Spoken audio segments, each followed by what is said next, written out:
एक समय की बात है, एक भव्य पर्वत की तलहटी में बसे एक अनोखे गांव में अर्जुन नाम का एक युवा लड़का रहता था।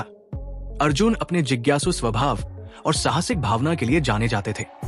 उसे अपने गांव के पास के घने जंगलों और छिपी हुई गुफाओं की खोज करना बहुत पसंद था।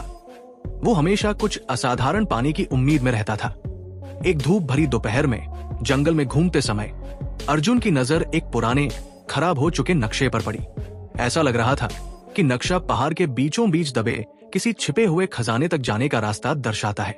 रोमांच की संभावना से उत्साहित होकर अर्जुन ने मानचित्र का अनुसरण करने खजाना खोजने का फैसला किया।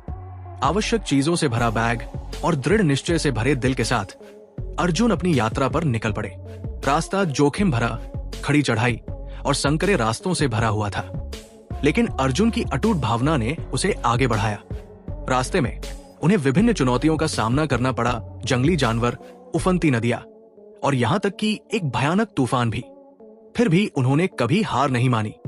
कई दिनों की कठिन यात्रा के बाद अर्जुन अंततः एक एकांत गुफा में पहुंच गया, जैसा कि मानचित्र पर दर्शाया गया है। गुफा के अंदर उसे एक पुराना संदूक मिला जो धूल और मकड़ी के जाले से ढका हुआ था।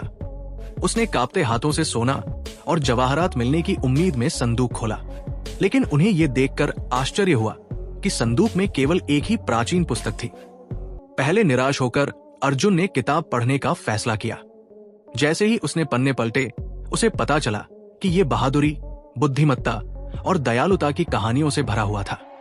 इस पुस्तक में महान नायकों और संतों की जीवन कहानियां थी, जिन्होंने अपने सपनों को हासिल करने के लिए अविश्वसनीय बाधाओं को पार किया था। उनकी कहानियों से प्रेरित होकर अर्जुन को एहसास हुआ कि असली खजाना सोना या जवाहरात नहीं, बल्कि भीतर से आया ज्ञान और साहस है। नए ज्ञान और प्रेरणा से भरे हृदय के साथ अर्जुन अपने गांव लौट आए।